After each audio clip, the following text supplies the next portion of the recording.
Since I was a kid, my family made it clear I was never their pride and joy. My parents always had a favorite, and it definitely wasn't me. Growing up, it was always about my sister, Lena, acing her exams or landing a spot in some elite program, while my decent grades, mostly B's with a few A's, barely earned a nod. I wasn't a slacker, but I wasn't the golden scholar Lena was. I was more of a practical guy, always tinkering with broken electronics or helping a neighbor rebuild their porch for extra cash. My dad, though, was obsessed with prestige and how things looked. He was a mid-level executive at a corporate firm, constantly chasing a promotion that never came. His office was plastered with inspirational posters about ambition and success, which felt like a cruel joke given his stagnant career. Mom, a high school English teacher, loved boasting about her brilliant daughter to anyone who'd listen. Meanwhile, my win at a local carpentry contest got me a half-hearted "that's nice" before they pivoted back to Lena's latest academic triumph. I still remember the sting of that dismissal.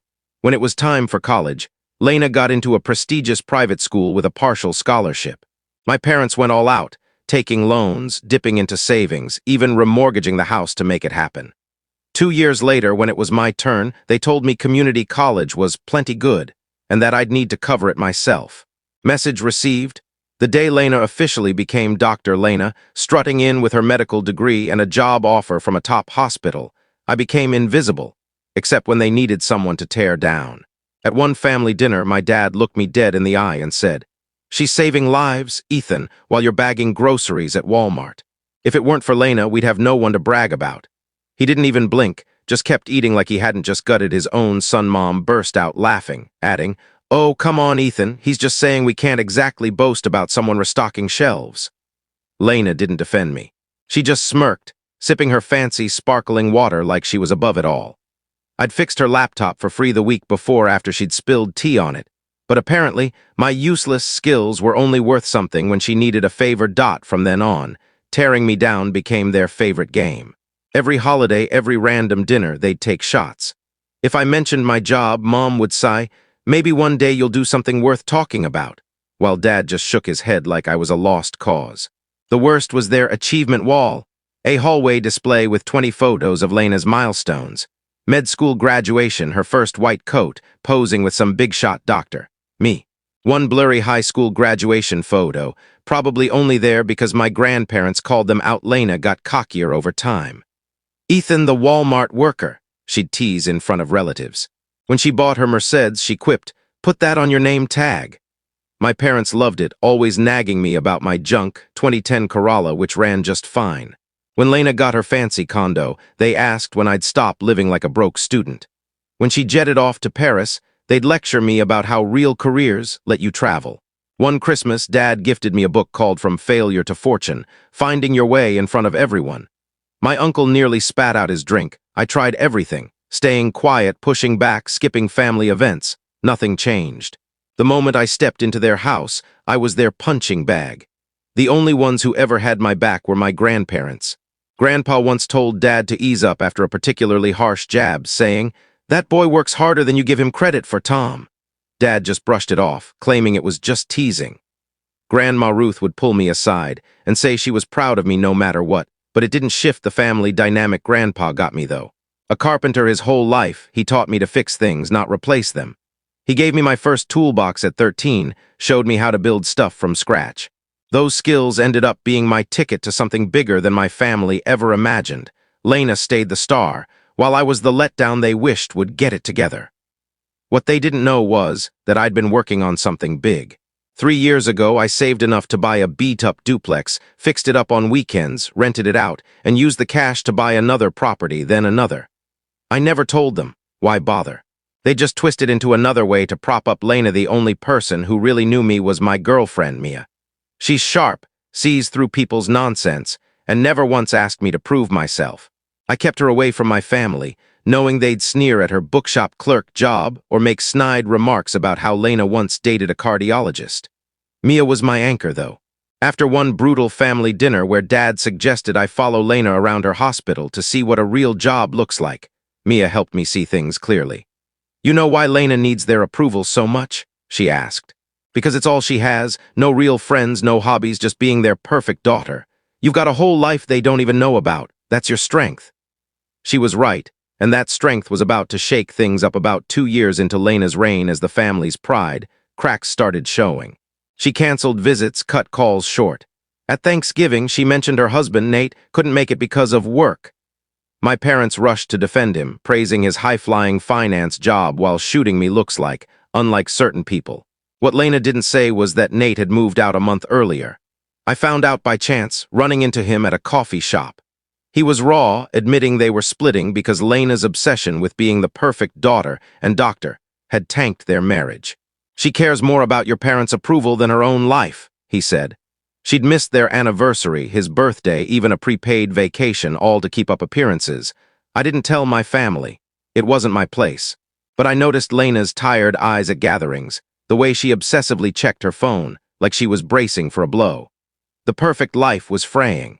A few months later, she showed up solo to my grandparents' 50th anniversary party, admitting her divorce was final.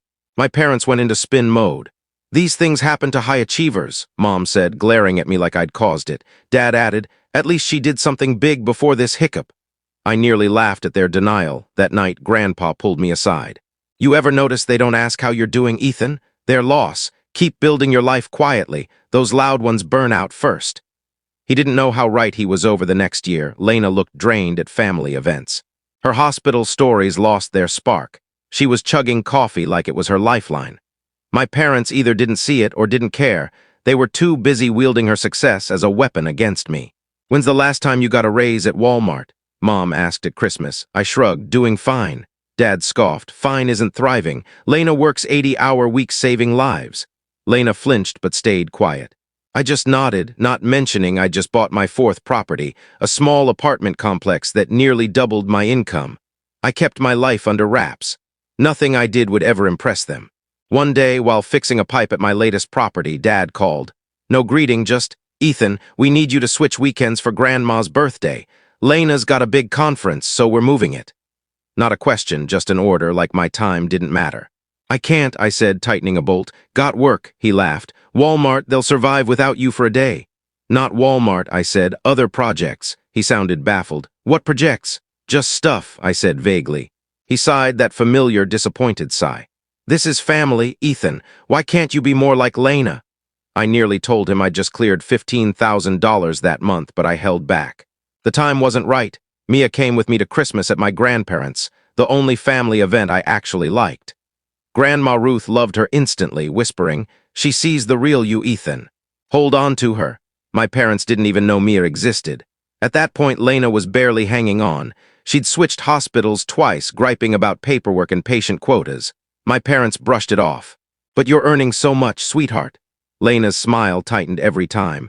I almost felt sorry for her. She started showing up to family events in scrubs, saying she had no time to change. The flawless makeup was gone, replaced by sweats and sneakers. But my parents kept parading their star doctor to anyone who'd listen. The breaking point came at Dad's 60th birthday dinner at some overpriced restaurant. They bragged about their upcoming Caribbean cruise. Lena gifted them business-class flight upgrades, saying, "Only the best for you," but her eyes were hollow. Later, Mom leaned over to me. "See what a successful daughter does." "When are you going to step up, Ethan?" I sipped my drink. "Everyone contributes differently," Dad snorted. "Some more than others." Grandma Ruth snapped. "That boy's never asked you for a cent since he was 18. Think about that before you tally contributions." My parents rolled their eyes, but Lena, back from the bathroom, heard it all. For the first time, I saw uncertainty flicker across her face. That night, I found her on the patio, staring into space. I almost left, but something made me sit. "You good?" I asked. She didn't look at me. "Ever feel like you're living someone else's dream?" I wasn't ready for that. "Sometimes," she went on, "I wonder when I chose this life." "Didn't you always want to be a doctor?" I asked. She shrugged. "I wanted Mom and Dad's approval. Medicine was the fastest way." She looked at me. "You're the smart one, Ethan. You never chased their validation." I laughed. "They'd beg to differ." "That's because they don't see you," she said. Before I could reply, Mom called us in for dessert. Lena put on her perfect daughter mask, but something had changed. A few nights later, my phone rang at midnight. It was Lena sobbing. "Ethan, I screwed up big time." This wasn't new. She'd borrowed $4,000 from me a year ago for a short-term issue. I sent it, no questions, and she never paid me back. "What's wrong?" I asked. Mia stirred beside me. I got fired, Lena whispered. 3 months ago. I paused. Why didn't you tell anyone? Tell Mom and Dad I failed after everything? She thought she'd bounce back, but applications were going nowhere and she was out of options. She'd burned through her savings, maxed out her credit cards, and was facing eviction from her condo. Her Audi was repossessed weeks ago. She'd been taking buses to interviews, lying to our parents about car trouble. Then the real bombshell. All those cruises, home upgrades, Dad's new SUV, their weekly fancy dinners. Lena paid for it all. They never said they couldn't afford it, she said. They just expected me to cover it because I was successful. And now you're broke, I finished. Yeah, she whispered, and I've got nowhere to go. I could have told her to deal with it. After years of her smugness, her joining in on their jabs, I had every right to hang up. Instead, I said, I manage a duplex on Oak Street. The smaller unit's empty. You can stay there till you sort things out. I didn't mention I owned it or the other 4 properties. There was a long pause. Why help me after everything? She asked. Because I'm not them, I said. Mia wasn't sure about it. She'll figure out who you are eventually, she warned. Maybe, I said, but not yet. The next morning, I prepped the duplex. It was basic, 2 bedrooms, old appliances, but clean and functional. I stocked the fridge, checked the utilities, and left a key under the mat. As I tested the fire alarms, I thought about how different my life could have been if I'd chased my parents' approval like Lena. The thought made my stomach turn. Lena arrived the next day with 2 bags and puffy eyes. For someone always so polished, she looked rough. I handed her the keys and gave her the rundown. It's not your condo, I warned. It's a roof, she said softly. That's enough for now. I didn't tell her I was the landlord, not just the middleman. Less she knew, the better. I caught her on the patio one day, staring at her phone. I was there to fix a loose drawer. Place okay? I asked. Fine, she said. Just job hunting. After a pause, she asked, can you look at my resume? I've sent it to 30 places and only got 3 calls. It was wild, Lena, the family's genius, asking me for help. Sure, I said, hiding my shock. Her resume was solid, elite school, top residency, but bland. It didn't stand out. I sent back notes suggesting she highlight specific cases, quantify her impact, show what made her unique. Stuff I'd learned the hard way. This is good, she texted later. Where'd you learn this? Some of us have to hustle for chances, I replied. Mia warned me again. She's going to connect the dots. I shrugged. I'm not ready to share yet. My parents found out Lena had moved within a week. Mom called all fake sweetness. Ethan, I heard you found Lena a place. That was kind of you. No gratitude, just surprise I'd done something useful. She needed somewhere, I said. Well, we think she should stay with us, Mom said. This is just a temporary blip. Did you ask her? I said. Silence. Maybe try that. Dad called next, more blunt. Your mother and I think Lena should live with us. This job thing is just a phase. What job thing? I asked, playing dumb. Another pause. She's between roles, normal for doctors. Did she say she wants to stay with you? I pressed. No, but we're her parents. Ask her, I said, and hung up. Lena hadn't told them the truth. They knew she'd moved, but not that she was broke and jobless. A week later, I was fixing a sink at her unit when I overheard her on the phone with Mom. I can't ask him for that, she said, voice tight. No, I don't know what he earns. Yes, I know he's helping with rent. No, he probably doesn't have that kind of money. I froze. Were they seriously trying to get Lena to ask me for cash after years of calling me a loser? Mom, he works at Walmart, Lena whispered. He can't just, I know you're struggling without my help, but... I didn't barge in. I finished the sink and left. When she saw me, she looked panicked. How long were you here? Long enough, I said. If they send you to ask for money, you're out. Got it, she nodded, no argument. That night, I told Mia. She wasn't shocked. They used Lena for years and now they're eyeing you, she said. I nodded, mentioning my business had cleared $18,000 that month. That's why you're winning, Mia said. They don't even know who you are. Lena soon told me she'd shut down our parents' money talk. They were mad, she said. They don't get why I'd stay in this shack instead of their place. I asked what she thought. She looked around the duplex. I'm starting to see why you do things your way. A month later, my grandparents invited me to dinner, asking me to bring Mia. Lena was coming too. Your parents want to join, Grandma added. I nearly bailaed, but Grandpa said, Come, Ethan, trust me. At dinner, my parents were stiff. Lena looked defeated, and my grandparents shared a look I couldn't read. Mom and Dad suddenly took an interest in Mia, dripping with condescension. A bookshop? How charming, Mom said, eyeing Mia's simple outfit. Do you just read all day, or is there work involved? Mia smiled. I love books, Dad chuckled. Bet you didn't expect to date a Walmart guy. You must love a project. They laughed like it was comedy gold. How long have you two been together? Dad asked. 2 years, Mia said. Their jaws dropped. 2 years, Mom said. That's impressive. Not everyone would stick with someone still figuring things out. They pried about our living situation. I kept it vague. We've got a place. That wasn't enough.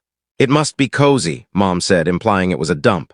You must really love each other, Dad added. Must be that fix-it charm. Built her a bookcase and she was hooked. Mia's grip tightened on my hand after dinner. Dad cleared his throat like he was about to deliver a speech. Ethan, we need to talk about family. Tough times call for unity. Mom jumped in. Lena's in a career shift and it's been hard on us all. They avoided saying broke or jobless, still obsessed with appearances. Lena's always been so generous, Dad said. Helped us travel, fix the house, live comfortably. Now it's your turn, Mom added. We've always supported you, Ethan, fed you, clothed you, paid for school. I nearly choked. I'd been on my own since 18. What do you want? I asked. Dad didn't hesitate. About $25,000 would cover some bills, a new roof, Mom's car repairs. Silence. You think I have that? I said. Mom rushed in, not all at once, but Lena said you're doing some side work, you must have savings. I looked at Lena, who looked guilty. I didn't tell them much, she said. They kept pushing. I leaned back. So you've mocked my job for years, called me a disappointment, never asked about my life, didn't know about Mia, and now you want my money? Dad bristled. That's not fair, Grandpa cut in. No, it's dead on. Everyone turned. You've treated Ethan like he's less than you for years, Grandpa said. Ruth and I have watched it, called you out, but you never listened. Grandma nodded. You belittled his work, his choices. Now you want his help. Dad's face reddened. You're turning our parents against us? No, Grandma said. Your actions did that. Mom looked at Lena, expecting backup, but Lena said quietly, They used me too, Mom. Dad exploded. Used you. We celebrated you, Lena cut in. You showed me off like a prize and expected me to bankroll your life. You never asked if I was okay. Mom started crying, Dad stammered, but neither was listening. Then I decided it was time. Want to know something funny, Dad? That duplex Lena's in, I don't manage it, I own it. Mom's eyes widened. I own 5 properties, I continued. That side work is my real work. Walmart's just for insurance and to keep expectations low. Dad's jaw dropped. Last month, my rentals made $18,000 after expenses. My portfolio's worth about $2 million minus loans. That junk Corolla, it's paid off. I could buy a new car cash, but I don't need to flaunt it. Mom stammered. Why didn't you tell us? Why? I said. So you could ask for money sooner, pretend to care only after I made it. I stopped trying to impress you years ago. Then I turned to my grandparents. I've been covering their rent and medical bills for a year. My parents' heads snapped to Grandpa, who nodded. Ethan insisted, Grandma said. And last month, Grandpa added, we made Ethan trustee of our estate. Dad slammed the table. This is outrageous, we're your children. And Ethan's our grandson who actually cares, Grandma said. When did you last visit without wanting something, Tom? Mom turned to me. You hid this from us, why? Because nothing I did was ever enough, I said. Funny, you said I'd never amount to anything and now I'm the one writing the checks. Dad stood, fuming. So you're just walking away when we need you? I grabbed the doorknob. You taught me how. After that, I cut them off completely, blocked their numbers, emails, everything. Mia and I got new locks and cameras just in case. Lena stayed in the duplex, eventually landing a job at a local clinic. It's not glamorous, but she says it's the first time she's doing something for herself. We talk now, not often, but it's real. She listens, asks for advice, respects what I've built. We're not close, but we're not strangers anymore.